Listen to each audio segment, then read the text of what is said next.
जुए वाली काली भूतनी स्टूडेंट। सुबह का समय था।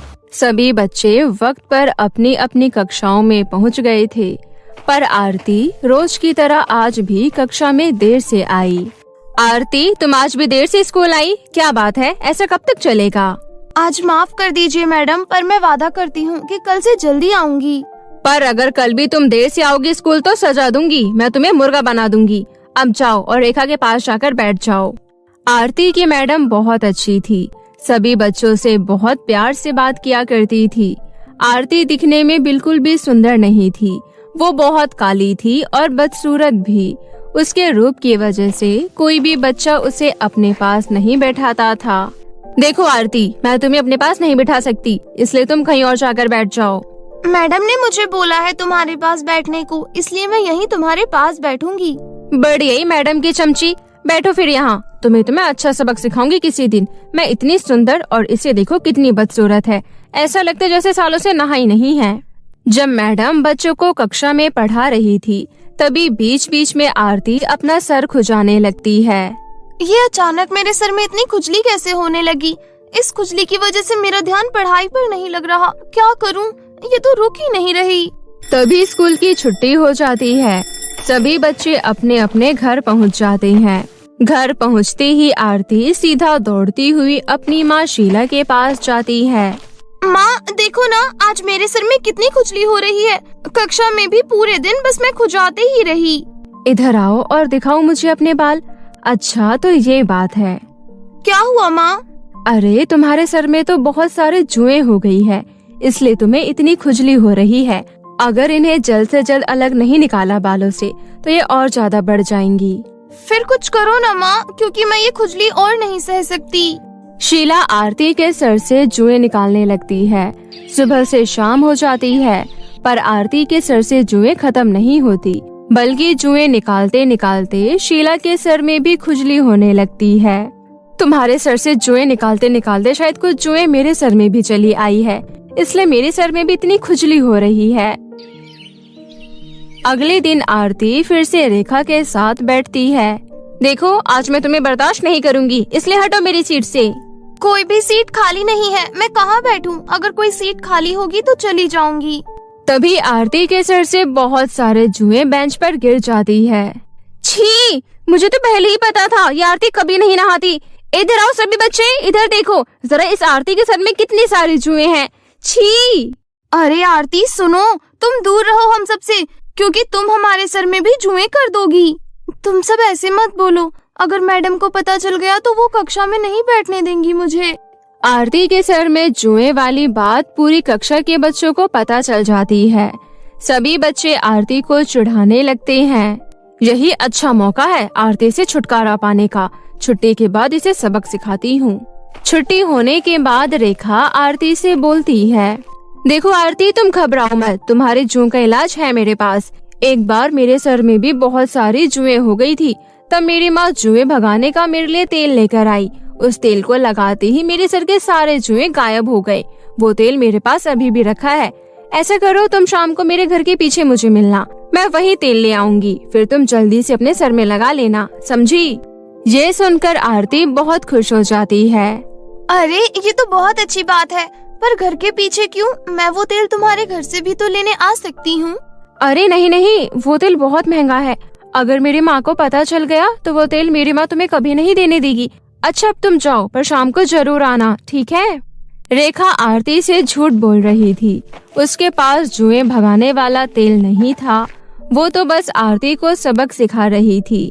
उसे गलत तेल देकर उसे हमेशा हमेशा के लिए गंजा करना चाहती थी। उस जहरीले तेल को आरती अपने बालों में लगाकर सो जाती है। सुबह जब उसकी आँख खुलती है तो वो देखती है कि उसके सर के सारे बाल टूटकर फर्श पर नीचे गिर जाते हैं। आरती अब गंजी हो चुकी थी। आरती यह सब देखकर बहुत हैरान थी। तभी आरती को उल्टी होती है और उसकी सांस बंद पड़ जाती है।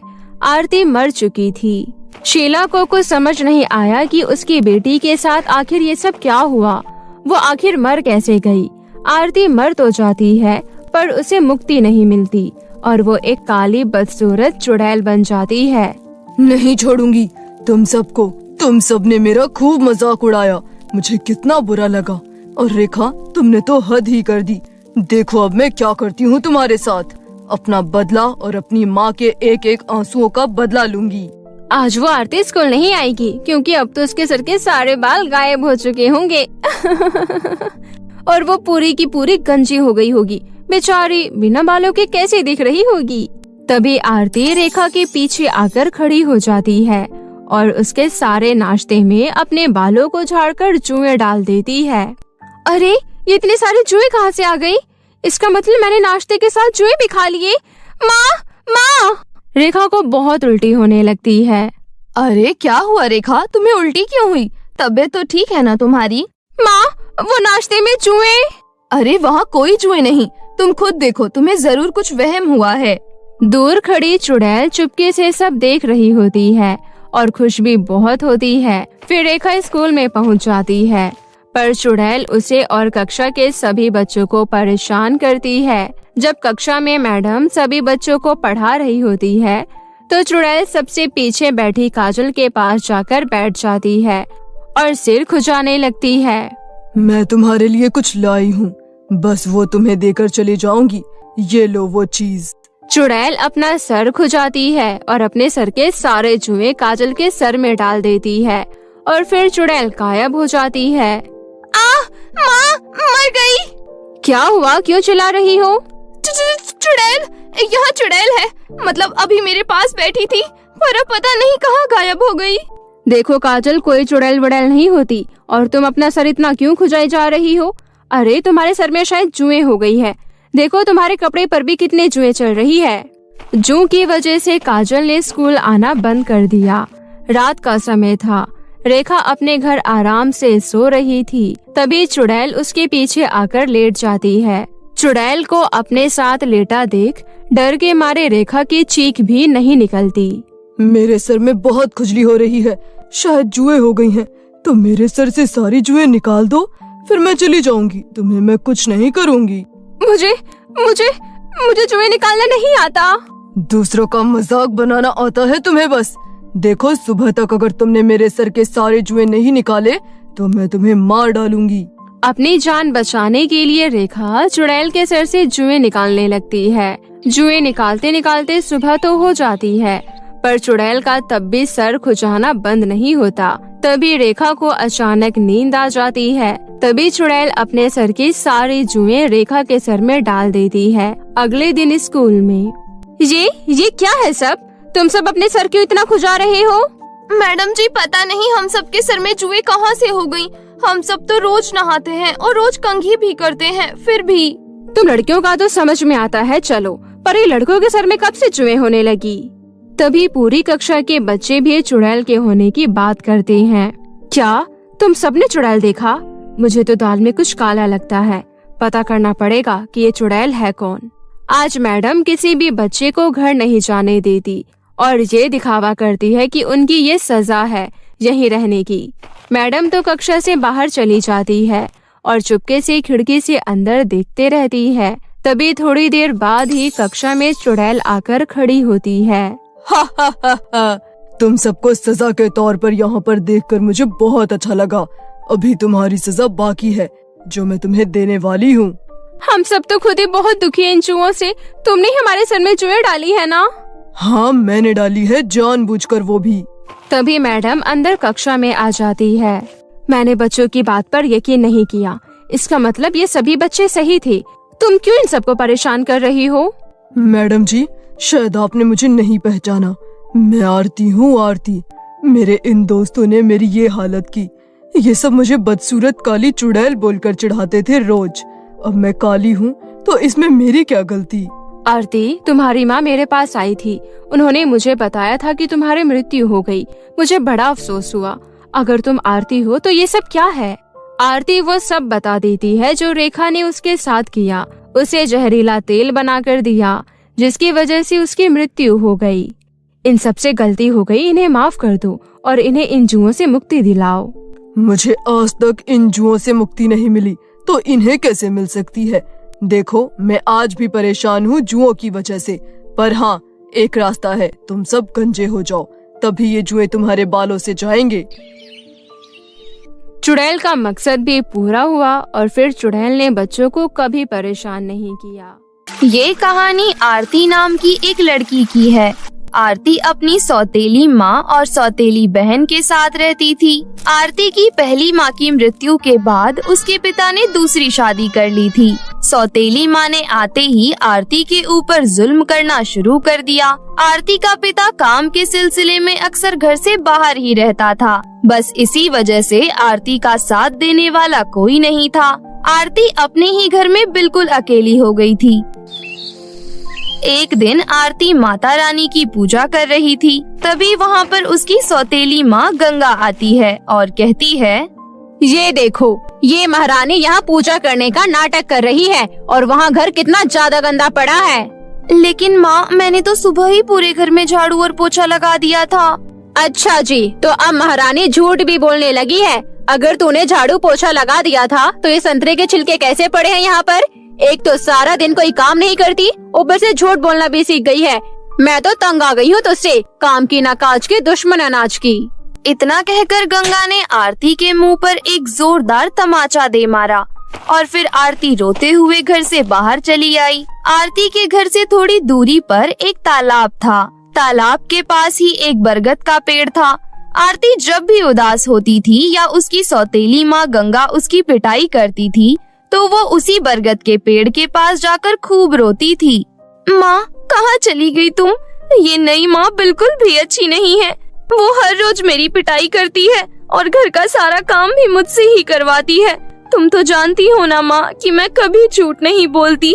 मैंने सच में सुबह पूरे घर में झाड़ू पोछा लगाया था, लेकिन वो नेहा है ना, मेरी सफाई करने के बाद उसने जानबूझकर संतरे के छिलके गिरा दिए थे ताकि मेरी पिटाई पड़ सके।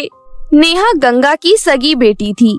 जब आरती की सगी माँ की मौत हुई थी तब आरती केवल 3 साल की थी। उसके बाद आरती के पिता ने आरती की परवरिश के लिए गंगा से शादी कर ली, लेकिन आरती का पिता अभी तक गंगा की सच्चाई से परिचित नहीं था। जब भी आरती का पिता बाहर से घर आता था तो गंगा आरती से बहुत प्यार करने का नाटक करती थी। उन दिनों गंगा को देखकर कोई नहीं कह सकता था कि उसके मन में आरती के लिए कितनी नफरत भरी है।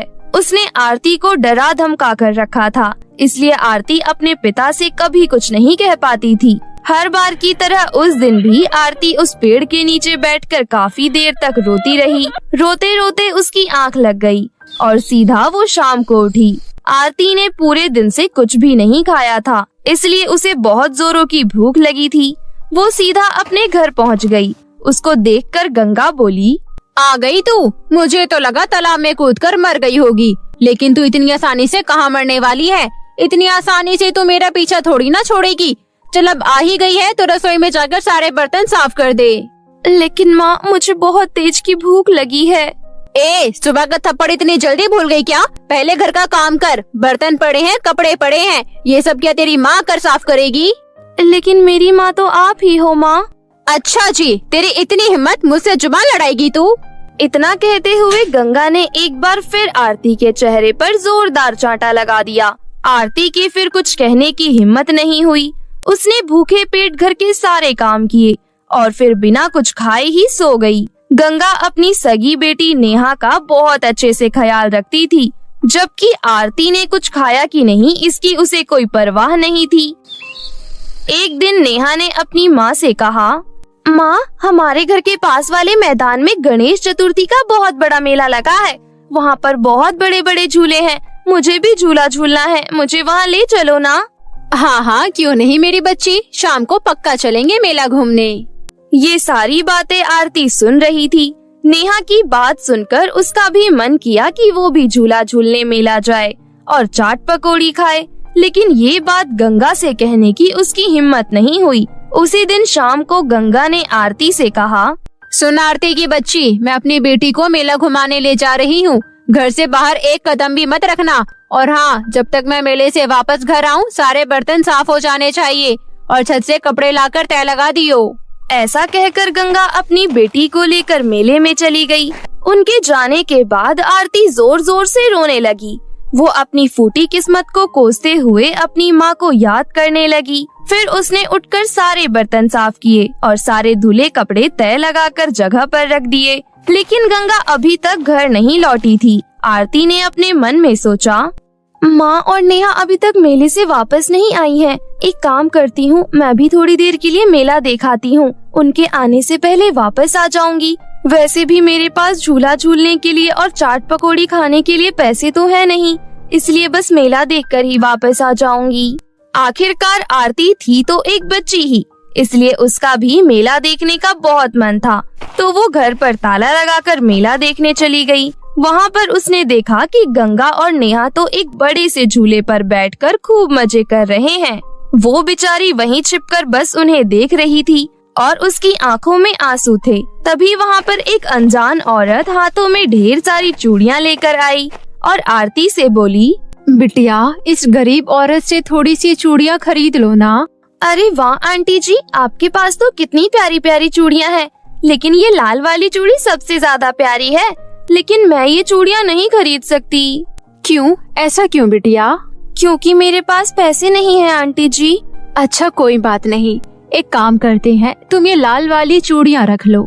जब तुम्हारे पास पैसे आ जाएंगे तो मुझे दे देना, ठीक है? मैं यहीं पास में रहती हूँ। उस औरत की बात सुनकर आरती बहुत खुश हो गई। उसने उस औरत से लाल चूड़ियाँ ले ली। वो चूड़ियाँ वाकई में बहुत सुंदर थीं। आरती उन चूड़ियों को निहारने लगी। फिर जैसे ही उसने नजरें उठाई, उसने देखा वो औरत वहाँ पर नहीं थी। आरती जैसे ही उस औरत को ढूंढने के लिए आगे बढ़ी, उसने देखा कि गंगा और नेहा घर के लिए निकल दिए हैं। ये देखकर आरती डर गई। वो तुरंत भागकर घर पहुँची और गंगा के आने से पहले ही उसने चूड़ियों को अपने कमरे में छुपा दिया। अगली सुबह जब गंगा ने आरती को तालाब से पानी भरने के लिए भेजा, तब आरती चूड़ियों को छुपाकर अपने साथ ले गई। तालाब के पास बैठकर आरती ने उन चूड़ियों को अपने हाथों में पहन लिया और अपनी चूड़ियों को खनकाने लगी। देखते ही देखते चूड़ियों की खनखनाने की आवाज आसमान में गूंजने लगी। तभी वहाँ पर एक बहुत खूबसूरत परी प्रकट हुई। आरती, इधर देखो मेरी तरफ। आरती ने परी को देखा और वो हैरान हो गई। हे देवी मैया, ये कैसा चमत्कार है? आप तो बिल्कुल परी जैसी दिख रही हो। मैं परी ही हूँ आरती। क्या सच में? मैंने आपके बारे में बहुत सुना है। आप सबकी बहुत मदद करती हो ना? हाँ आरती, बिल्कुल सही सुना है तुमने। आज के बाद जब भी तुम इन चूड़ियों को खनकाओगी तो मैं तुम्हारे सामने आ जाऊंगी। बस ये ध्यान रहे कि मुझसे हमेशा अकेले में ही मिलना। बताओ तुम्हें क्या चाहिए? परी, मुझे स्वादिष्ट स्वादिष्ट समोसा खाना है और मुझे 20 रुपए चाहिए। बस 20 रुपए? लेकिन क्यों? मुझे 20 रुपए उन आंटी को देना है जिन्होंने मुझे ये चूड़ियाँ दी हैं। अब तुम्हें वो आंटी नहीं मिलेगी। असल में वो तुम्हारी माँ थी, जो तुम्हें और रोते हुए नहीं देख सकती थी, इसलिए तुम्हें ये जादुई चूड़ियाँ देने आई, ताकि इसे खनकाकर तुम मुझे बुला सको और फिर कभी ना रो। परी की बात सुनकर आरती की आंखों में आंसू आ गए और वो आसमान की तरफ देखकर अपनी माँ को याद करने लगी। तभी उसे कुछ याद आया। उसने परी की तरफ देखा, लेकिन परी अब वहाँ मौजूद नहीं थी। आरती ने फिर से चूड़ियों को खनखनाना शुरू कर दिया और फिर अगले ही पल वहाँ पर परी प्रकट हो गई। क्या हुआ आरती, तुमने मुझे फिर से याद किया? हाँ, मैंने आपको फिर से परेशान किया, उसके लिए मैं आपसे माफी चाहती हूँ। लेकिन परी, क्या मैं आपसे और कुछ भी मांग सकती हूँ? हाँ बिल्कुल आरती, बताओ तुम्हें क्या चाहिए? मुझे मेरी माँ की तस्वीर ला दीजिए परी। मेरी नई माँ ने उनकी सारी तस्वीर बहुत पहले ही जला दी थी। जैसी तुम्हारी इच्छा आरती। अगले ही पल परी ने अपने जादू से आरती को उसकी माँ की एक बहुत खूबसूरत तस्वीर दे दी। आरती उस तस्वीर को सीने से लगाकर रोने लगी। अब उसे और कुछ नहीं चाहिए था। फिर वो परी भी वहाँ से गायब हो गई। लेकिन दूर कहीं आसमान में आरती की माँ अपनी आंखों में आंसू लिए अपनी बेटी को देखकर मुस्कुरा रही थी, क्योंकि वो जानती थी कि जादुई चूड़ियों के कारण अब आरती की जिंदगी बदल जाएगी। और हुआ भी कुछ ऐसा ही। आरती ने जादुई चूड़ियों से अपनी सौतेली माँ का प्यार मांग लिया, जिस कारण उसकी सौतेली माँ उसे सच में प्यार करने लगी और उस दिन से आरती अपना जीवन खुशी से व्यतीत करने लगी। विमलापुर गांव में मनोहर अपनी पत्नी यशोधरा के साथ रहता था। मनोहर एक गरीब लकड़हारा था। वो रोज सुबह जंगलों में जाकर लकड़ियां काटकर भरी गर्मी में सर पर उनकी गठरी लाद कर घर आता था और उन लकड़ियों से कुर्सी, टेबल आदि चीजें बनाकर उन्हें बाजार में बेचा करता था। इतनी मेहनत करने के बावजूद भी उन्हें ज्यादा मुनाफा नहीं होता था। वो जो भी कमाता वो घर के राशन पानी में ही खत्म हो जाता था। बचत के लिए एक भी रुपया नहीं बचता था। ये सब सोचकर एक दिन मनोहर बहुत उदास था। अपने पति को उदास देखकर यशोधरा उनसे पूछती है, अजी क्या बात है, आप परेशान दिखाई पड़ रहे हैं। परेशान ना हो तो और क्या करूँ यशोधरा, दिन रात खून पसीना बहाकर भी एक भी रुपया ज्यादा नहीं बचता। कुछ दिनों के बाद हमारा परिवार बढ़ेगा। मैं नहीं चाहता कि जो गरीबी हम झेल रहे हैं वो हमारे बच्चे भी झेलें। अजी धीरज रखो, भगवान अगर आज हमें दुख दे रहा है तो कल सुख भी देगा। ऐसे ही समय बीतता जाता है। कुछ समय बाद यशोधरा मनोहर के बच्चे की माँ बन जाती है। वो बहुत ही प्यारी सी बच्ची को जन्म देती है जिसका नाम वो लोग बिंदिया रखते हैं। एक दिन गांव में बहुत तेज तूफान आता है। मनोहर यशोधरा से कहता है, यशोधरा मैं जंगल जा रहा हूँ लकड़ियाँ लाने। अजी मेरी मानो तो आज जंगल मत जाओ, देखो तो बाहर कितना तेज आंधी तूफान चल रहा है, मौसम बहुत खराब है। अरे तुम चिंता मत करो यशोधरा, मैं जल्दी आ जाऊंगा। तुम घर पर बिंदिया का ख्याल रखना। इतना कहकर मनोहर जंगल में लकड़ियाँ काटने चला जाता है और फिर लौटकर कभी वापस घर नहीं आता। मनोहर जब आंधी तूफान में जंगल में लकड़ियाँ काट रहा था तभी अचानक से एक पेड़ मनोहर पर गिर जाता है और उस पेड़ के नीचे दबकर मनोहर की मृत्यु हो जाती है। जब ये खबर यशोधरा को पता चलती है तो वो बिल्कुल टूट जाती है। वो जैसे तैसे करके अपने पति का अंतिम संस्कार करती है और अपनी बेटी बिंदिया के भविष्य के लिए वो मेहनत करने का फैसला करती है। वो दिन रात बिना थके जो काम मनोहर किया करता था वो काम अब यशोधरा करने लगती है। वो जंगल से लकड़ियाँ काटकर उससे टोकरी, कुर्सी, बैठक बनाकर बाजार में बेचने लगती है। ऐसे ही दिन बीतते जाते हैं। अब बिंदिया 8 साल की हो जाती है। यशोधरा अपनी बेटी का एडमिशन गांव के एक सरकारी स्कूल में करा देती है। बिंदिया स्कूल पढ़ने जाने लगती है। उसके क्लास में एक शिवानी नाम की अमीर लड़की पढ़ा करती थी। वो आए दिन स्कूल की छुट्टी होने पर स्कूल के बाहर आइसक्रीम खाया करती थी और बिंदिया उसे देखा करती थी क्योंकि उसे भी गर्मियों में ठंडी ठंडी आइसक्रीम खाने का बहुत मन करता था। गर्मियों के मौसम में ठंडी ठंडी आइसक्रीम खाने का तो मजा ही कुछ और है। ललचाई नजरों से बिंदिया शिवानी को आइसक्रीम खाते हुए देख रही थी। बिंदिया को देखकर शिवानी कहती है, अरे ओ भूखी, तू मेरी आइसक्रीम को ऐसे घूर क्यों रही है? चल जा यहाँ से, नजर मत लगा मेरी आइसक्रीम पर।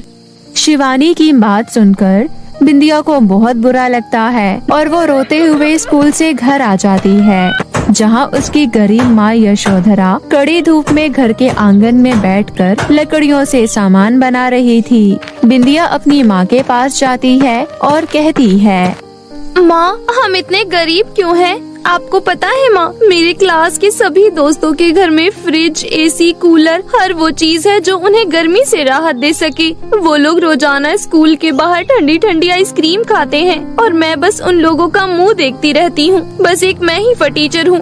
मेरे घर में कुछ भी नहीं है जो हमें इस गर्मी से राहत दे सके। स्कूल के सभी बच्चे ठंडे ठंडे पानी की बोतल लेकर आते हैं और मैं गर्म पानी लेकर जाती हूँ। मुझे स्कूल में बहुत बुरा लगता है माँ। बिंदिया की आंखों में गरीब होने का गुस्सा साफ जाहिर हो रहा था। यशोधरा अपनी बेटी को समझाती है, बिंदिया बेटी, तेरी गरीब माँ के पास इतने पैसे नहीं हैं कि वो फ्रिज, एसी खरीद सके। जब आपसे अपने बच्चों की ख्वाहिशें पूरी नहीं होती तो आपने हमें पैदा ही क्यों किया? ऐसी गर्मी और गरीबी में जीने से तो अच्छा है कि मैं इस दुनिया में आती ही नहीं। हमारे पास रहने के लिए एक अच्छा घर भी नहीं है। इस टूटी फूटी झोपड़ी में रहना पड़ता है, फटे चिटे कपड़े पहनने पड़ते हैं और रूखा सूखा खाना पड़ता है। अपनी हालत देखकर तो मुझे ऐसा लगता है कि सारी जिंदगी हम इसी गरीबी में पड़े रहेंगे। इतना बोलकर बिंदिया पैर पटकते हुए अपनी झोपड़ी में चली जाती है। अपनी बेटी की बात सुनकर यशोधरा की आंखों में आंसू भर आते हैं। मेरी बच्ची ने पहली बार मुझसे किसी चीज की फरमाइश की है। इससे पहले उसने इतना गुस्सा मुझे कभी नहीं दिखाया। मैं अपनी बच्ची की ख्वाहिश को पूरा जरूर करूंगी। उसे स्कूल ठंडा पानी लेकर जाना है ना, वो जरूर अपने स्कूल में ठंडा पानी लेकर जाएगी। तुम चिंता मत करो मेरी बच्ची, एक गरीब माँ तुम्हारे लिए एक फ्रिज जरूर लाएगी। यशोधरा उस दिन पूरा दिन फ्रिज की दुकान पर भटकती रही ताकि उसे कोई सेकंड हैंड सस्ते में फ्रिज मिल सके। लेकिन वो फ्रिज की इतनी हाई कीमत सुनकर निराश होकर जंगल आ गई और एक पेड़ के नीचे बैठकर बोलने लगी। मेरे पास इतने पैसे हैं ही नहीं कि मैं अपनी बच्ची के लिए एक फ्रिज खरीद सकूं। अरे तो क्या हुआ, मेरे पास पैसे नहीं हैं, मैं लकड़ी से फ्रिज बनाऊंगी। हाँ, मैं लकड़ी से फ्रिज बना सकती हूँ। इतना सोचकर यशोधरा जंगल में सबसे पुराने पेड़ को ढूंढती है और उन्हें काटकर उनकी लकड़ियां लेकर घर आ जाती है और घर पर उन लकड़ियों से फ्रिज बनाना शुरू कर देती है। माँ को ये सब करता देख बिंदिया पूछती है, माँ आप ये क्या कर रही हो? बेटा मैं तुम्हारे लिए फ्रिज बना रही हूँ। क्या लकड़ी से आप फ्रिज बना रही हो? माँ पर लकड़ी से भला फ्रिज कैसे बनेगा? बेटा पता नहीं, पर फ्रिज का आकार तो मैं इसे दे ही सकती हूँ, ज्यादा कुछ नहीं, कम से कम इसमें घर का कुछ सामान ही आ जाएगा। ठीक है माँ, और माँ मुझे माफ कर दो, मैंने खामखा आप पर गुस्सा किया, मुझे ऐसा नहीं बोलना चाहिए था। कोई बात नहीं मेरी बच्ची, आखिर तूने गलत ही क्या बोला। चलो माँ, आपके कामों में मैं भी आपका हाथ बटाती हूँ। इतना बोलकर बिंदिया अपनी माँ का हाथ बटाने लगती है। देखते ही देखते शाम ढल जाती है। बिंदिया अपनी माँ से कहती है, माँ अब बाकी का काम कल सुबह कर लेंगे, आपने सुबह से कुछ भी नहीं खाया है, चलो कुछ खा लो। बिंदिया बेटी बस फ्रिज का दरवाजा लगाना रह गया है, मैं दरवाजा लगाकर तुरंत आती हूँ, तू अंदर जा। इसके बाद यशोधरा फ्रिज का दरवाजा लगाकर फ्रिज तैयार कर देती है और फिर उस फ्रिज को उठाकर घर के अंदर रख देती है। उसके बाद दोनों माँ बेटी खाना खाकर सो जाते हैं। रात के समय उनका पूरा कमरा ठंडा हो जाता है। कमरा ठंडा होने के कारण दोनों माँ बेटी की नींद टूट जाती है। अरे माँ, बाहर बारिश हो रही है क्या? ये अचानक हमारा कमरा इतना ठंडा कैसे हो गया? मुझे तो इतनी गर्मी में ठंड का आभास हो रहा है। हाँ बेटी, ठंड का आभास तो मुझे भी हो रहा है, रुको मैं चेक करती हूँ। यशोधरा उठकर बाहर देखती है तो बाहर बहुत तेज गर्मी होती है। तभी उसकी नजर अपने बनाए हुए लकड़ी के फ्रिज पर जाती है। उस फ्रिज का दरवाजा खुला हुआ था, जिसके अंदर से ही ठंडी ठंडी हवाएं निकल रही थी और उस फ्रिज के अंदर बहुत ही स्वादिष्ट चीजें रखे हुए थे। यह देखकर यशोधरा चौंक जाती है और अपनी बेटी बिंदिया को बुलाती है। बिंदिया ये सब देखकर बहुत खुश हो जाती है। अरे ये कैसा चमत्कार है, इस फ्रिज में ये सारी चीजें कहाँ से आई? और तो और इस फ्रिज में कोई तार भी नहीं है, तो फिर ये फ्रिज चल कैसे रहा है? माँ लगता है कि ये जादुई लकड़ी का फ्रिज है।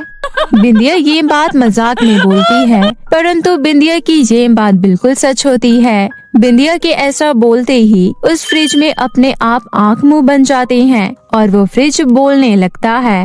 एकदम सही अनुमान लगाया बिंदिया तुमने। फ्रिज को बोलता देख दोनों माँ बेटी चौंक जाते हैं। आप लोग हैरान मत होइए, यशोधरा जिस पेड़ से तुमने मुझे बनाया है वो एक बहुत ही पुराना जादुई पेड़ था, इसलिए ये फ्रिज जादुई फ्रिज बन गया है। अब से ये फ्रिज तुम्हारी और तुम्हारी बच्ची की हर फरमाइश को पूरा करेगा। ये सुनकर यशोधरा और बिंदिया खुश हो जाते हैं। बिंदिया उस फ्रिज से आइसक्रीम और कोल्ड ड्रिंक निकालकर बड़े चाव से पीने लगती है। अरे वाह, ये आइसक्रीम कितनी स्वादिष्ट है। जादुई फ्रिज, तुम्हारा बहुत बहुत शुक्रिया ये सब देने के लिए। अरे माँ तुम खड़ी क्यों हो, तुम भी खाओ ना। इसके बाद दोनों माँ बेटी पेट भर के उस फ्रिज से अपनी मनचाही चीजें खाते हैं। ऐसी ही सुबह हो जाती है। अब उनके घर में खाने पीने की कोई कमी नहीं थी। ऐसे ही वक्त बीतता जाता है। जादुई फ्रिज के आ जाने के बाद बिंदिया के चेहरे पर हमेशा खुशी रहती थी। यह देखकर यशोधरा भी बहुत खुश रहती थी। ऐसे ही एक दिन यशोधरा अपनी बेटी बिंदिया के साथ सो रही होती है। तभी बाहर बहुत तेज आंधी तूफान आता है। आंधी तूफान में यशोधरा की झोपड़ी हिलने लगती है, जिस वजह से झोपड़ी का एक चौखट बिंदिया के ऊपर गिर जाता है और बिंदिया को काफी चोट लग जाती है। माँ, मुझे बहुत दर्द हो रहा है। हे भगवान, ये क्या हो गया? मेरी बच्ची को बहुत चोट लगी है। अब मैं क्या करूं? इतने आंधी तूफान में इसे डॉक्टर के पास कैसे लेकर जाऊं? यशोधरा अपनी बेटी बिंदिया को गोद में लेकर फूट फूट कर रोने लगती है। तभी जादुई फ्रिज में से आवाज आती है। यशोधरा, चुप हो जाओ, निराश मत हो। तुम जल्दी से मेरे अंदर के बर्फ को बिंदिया के सर पर लगा दो, वो ठीक हो जाएगी। यशोधरा जल्दी से बर्फ निकालकर बिंदिया के चोट पर लगाती है। वो बर्फ लगाते ही बिंदिया का जख्म बिल्कुल ठीक हो जाता है और वो ठीक होकर बैठ जाती है। बिंदिया को ठीक देखकर यशोधरा कहती है, मेरी बच्ची तो ठीक है ना? हाँ माँ, मैं ठीक हूँ। माँ, पर मुझे तो बहुत चोट लगी थी ना, मेरी चोट एकदम से ठीक कैसे हो गई? बेटी, ये तो जादुई फ्रिज की वजह से हुआ है। ये सुनकर बिंदिया जादुई फ्रिज के पास जाती है और कहती है, आपका शुक्रिया जादुई फ्रिज, आप तो हीरो निकले। पर जादुई फ्रिज, देखो ना, हमारी झोपड़ी की छत टूट गई है, क्या तुम इसे ठीक कर दोगे? बिल्कुल। फ्रिज के जादू से उनकी टूटी फूटी झोपड़ी एक बहुत बड़े आलीशान घर में बदल जाती है, जिसके अंदर जरूरत की सभी चीजें मौजूद थी। यह देखकर बिंदिया बहुत खुश होती है। अरे वाह, हमारी छोटी सी झोपड़ी कितने बड़े घर में बदल गई। माँ, अब हम गरीब नहीं रहे, अब हम भी ठाठ से अपनी जिंदगी जी सकते हैं। गरीबी के दिन हमारे जिंदगी से चले गए, अब हमें भरी गर्मी में सोना नहीं पड़ेगा। बिंदिया की आंखों में अमीरी का सुख देखकर यशोधरा की आंखों में आंसू आ जाते हैं और वो जादुई फ्रिज से कहती है, तुम्हारा बहुत बहुत शुक्रिया जादुई फ्रिज, आज सिर्फ तुम्हारे कारण इस गरीब माँ की बच्ची मुस्कुरा रही है। यशोधरा, तुम बहुत अच्छी हो। जैसे मैंने तुम्हारी मदद की, वैसे ही तुम गरीब लोगों की मदद करना। उस दिन के बाद से यशोधरा के जीवन से गम के बादल हमेशा हमेशा के लिए हट जाते हैं और वो अपनी बेटी बिंदिया के साथ एक बहुत ही खुशहाल जीवन व्यतीत करती है। साथ ही वो गरीब लोगों की भूख मिटाती है और खुशी खुशी अपना जीवन व्यतीत करती है।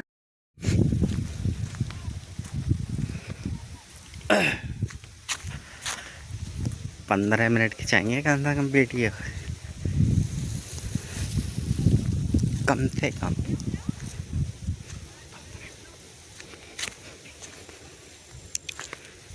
बहुत बालिक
तो बहुत ऐड करूँगा इन्हें।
कम से कम 10 मिनट।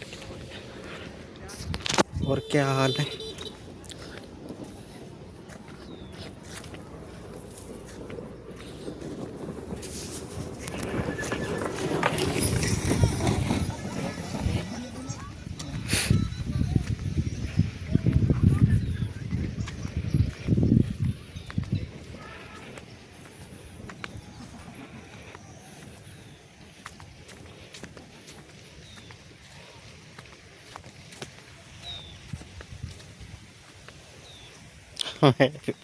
अभी बात करेंगे थोड़ी देर में।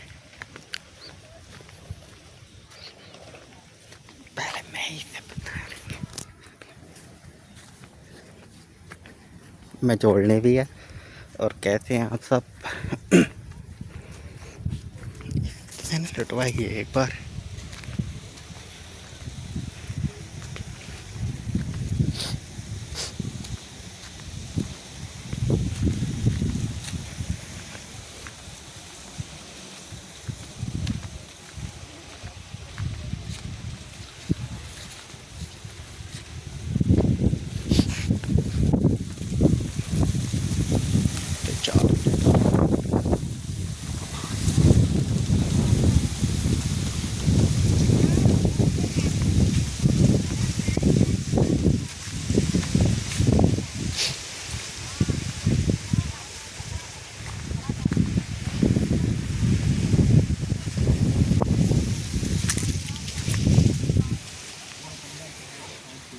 बस तुम तो सेम छांटते छांटते ही बना लग रहा हो।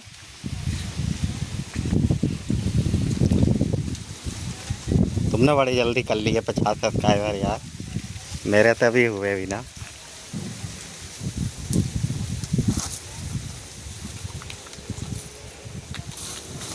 एक वीडियो पर 2-3 आ ही जाते हैं। शॉर्ट पे आ जाना लॉन्ग बनाते। लॉन्ग पे मेरे 11,000 व्यू पहुँच गए। तो अभी एक सब्सक्राइबर ने बढ़ा उस पर लोग पे एक भी। हाँ तो हर एक वीडियो रोज सुबह को डाला करें, उसकी हो जाती है। तो शॉर्ट पे बढ़ते होंगे ना।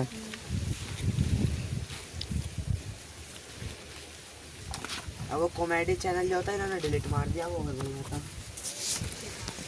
हाँ तुम जब डाला करें तो डिलीट बहुत बात ही आ जाएगा। तो डिलीट ही ना होते हैं चैनल, दोबारा सर्च करते हैं वहीं पे आ जाएगा। कौन क्या नाम था? Comedy shoot. हाँ तो वो तो वहीं पे आ जाएगा। जीमेल याद ना है? चैनल सर वो चैनल को डालो ना, तो जीमेल से क्या लेना तुम्हें? वो तो यूट्यूब पे आ जाएगा ना। हाँ यूट्यूब पर सर्च करो ना, एकदम आ जाएगा।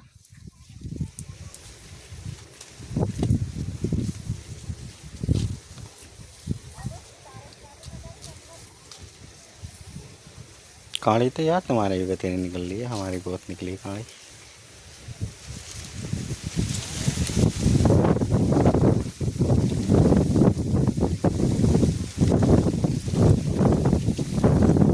इस तरफ में डालते हैं खाट, यहाँ पर काली हवा पत्ते आराम से उड़ के पली लग जाते। वो वाली से हम इधर डालते, पत्ते तो अपना आप उड़े जाते कबाड़ा कबाड़ा।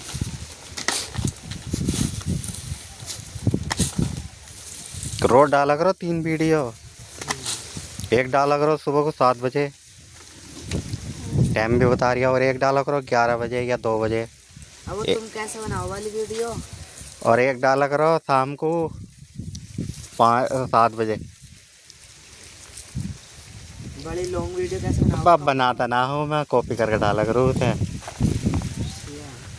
मुझे डिलीट करने का तरीका पता, अपनी डाल पीछे मेरी लोई हो गया है ना वो वीडियो। अब मैं इतनी बातें कर रही हूँ तो इससे ये रिकॉर्ड हो रही है। ये कल की वीडियो कर लिए। इसके आगे दूसरी वीडियो का वो लगा दो। इसके आगे वाली वीडियो डालो जो कॉपी करके डाल लो, अपनी पीछे जोड़ो।